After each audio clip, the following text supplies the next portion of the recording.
અને 100મા યજ્ઞની જો પૂર્ણાહુતિ થાય તો ઇન્દ્રાસને ડોલવા માંડે. એટલા બાજુ દેવતા અને ઇન્દ્ર એ બધાને ચિંતા થઈ, બધા ભગવાનની પાસે ગયા અને એ વખતે ભગવાને પોતે વામનજી અવતાર ધારણ કર્યો. વામન અવતાર એટલે એકદમ નાનકડું શરીર ભગવાનનું, અને ભગવાનના હાથમાં છત્ર હતું. એ છત્ર લઈ અને ભગવાન ભૃગુકચ્છની આ ધરા ઉપર પધાર્યા. અને એ વખતે આ બલિનો યજ્ઞ ચાલતો હતો. યજ્ઞમાં બલિ એવો નિયમ લીધો કે જે કોઈ બ્રાહ્મણ આવે, જે કોઈ યાચક આવે, એ જે માંગે એ આપવું. ભગવાન ત્યાં પધાર્યા. બલિરાજા ભગવાનને ઓળખી ન શક્યા અને એ વખતે ભગવાને ત્યાં માંગણી કરી. ભગવાને માગ્યું કે મારે 3 પગલા જમીન જોઈએ છે. બલિરાજાને થયું કે એકદમ નાનકડો બાળક અને એના 3 પગલા, આ 3 પગલામાં શું માગશે, એ પોતે શું લેશે? બલિરાજાને થોડુંક હસવું આવ્યું. આમ આપણે પણ એવું થતું હોય છે કે ભગવાન જ્યારે મનુષ્ય દેહ ધારણ કરીને આવે ત્યારે ભગવાન એ મનુષ્ય જેવા ચરિત્ર કરતા હોય છે, પણ જો આપણે એ ચરિત્રને ઓળખી જઈએ તો આપણે ભક્ત કહેવાઈએ છીએ. પણ એ ચરિત્રમાં જો આપણને મનુષ્ય ભાવ આવે તો ભક્તપણું એ આપણામાં હોતું નથી. ભગવાનના આ ચરિત્રને બલિરાજા પોતે ઓળખી ન શક્યા. અને એ વખતે જ્યારે ભગવાનને 3 પગલા જમીન આપવાની વાત થઈ અને ભગવાન વામનમાંથી વિરાટ થયા. પણ સામે બલિ પણ રાક્ષસ કુળમાં પ્રગટ થયા હોવા છતાં પણ ભક્ત જેવા હતા. ભગવાને વિરાટ સ્વરૂપ ધારણ કર્યું અને ભગવાને પહેલા જ પગલામાં એ સ્વર્ગ લઈ લીધું.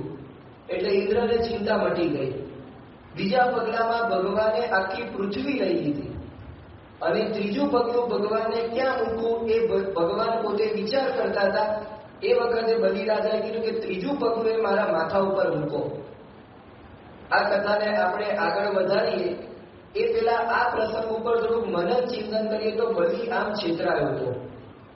કારણ કે વામન સ્વરૂપે ભગવાને 3 પગલા પૃથ્વીની માંગણી કરી હતી અને ભગવાન વામનમાંથી વિરાટ થયા.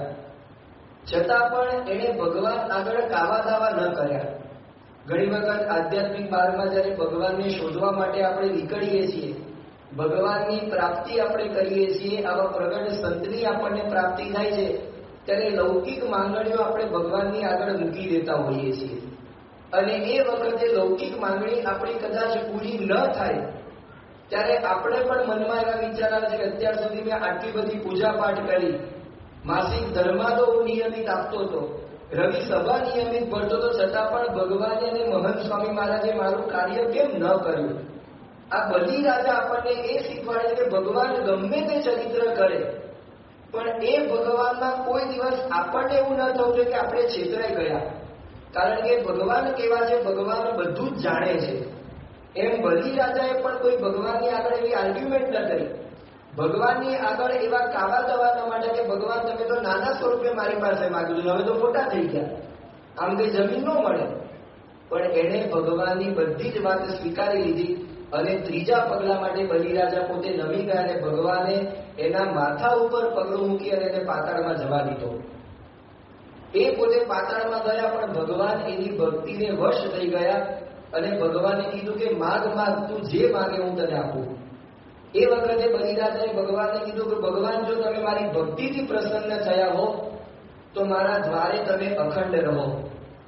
રાક્ષસ કુળમાં બલિ પોતે જન્મ્યા હતા પણ એના જીવનમાં ભગવાન પ્રત્યેની ભક્તિ કેવી હતી? કોઈ લૌકિક માંગણી ભગવાન પાસે ન કરી. બાકી માંગવું તો ભગવાન પાસે એવું માંગી શકાય કે ભગવાન ફરી મને સ્વર્ગ પૃથ્વી બધું પાછું આપી દો.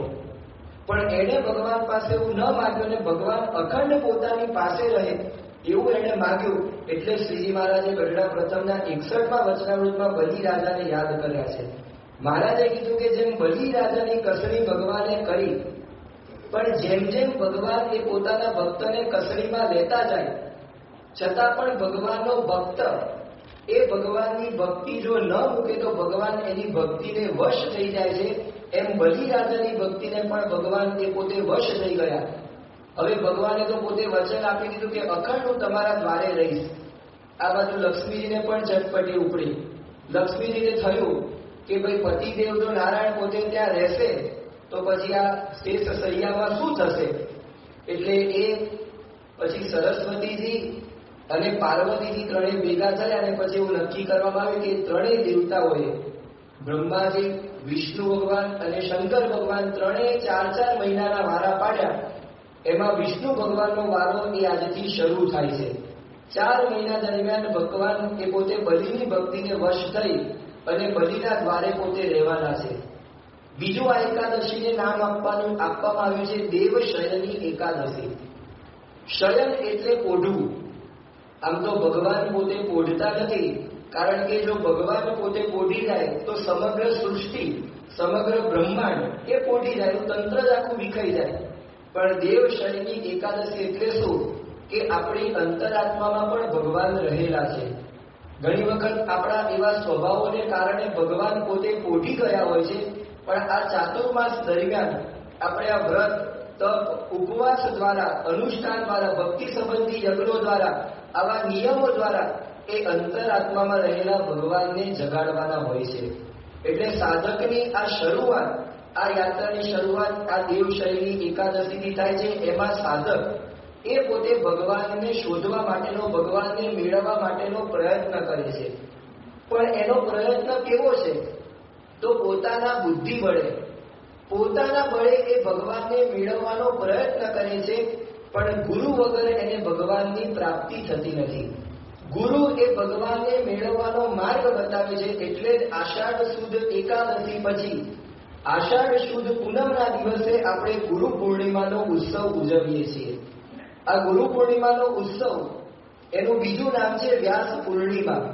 કારણ કે વ્યાસજીનો જન્મ એ ગુરુ પૂર્ણિમાના દિવસે થયો હતો. એટલે ગુરુ પૂર્ણિમાને વ્યાસ પૂર્ણિમા તરીકે પણ આપણે ઓળખીએ છીએ. વ્યાસજીના જન્મની કથા પણ એકદમ રોચક છે. વ્યાસજીના પિતા પરાશર ઋષિ હતા અને એ વખતે એક વખત સંધ્યા સમયે પોતે સરસ્વતી નદીના કિનારે આવ્યા. એક કિનારેથી બીજા કિનારે જવાનું હતું. સૂર્યાસ્તનો સમય હતો, એટલે કોઈ નાવિક તૈયાર નહોતા. એ વખતે એક મત્સ્ય કન્યા એ પોતે આ હોડી ચલાવતી હતી. એને કીધું કે હું તમને ઋષિમુનિ એક જગ્યાએથી સામેના પારે લઈ જાઉં.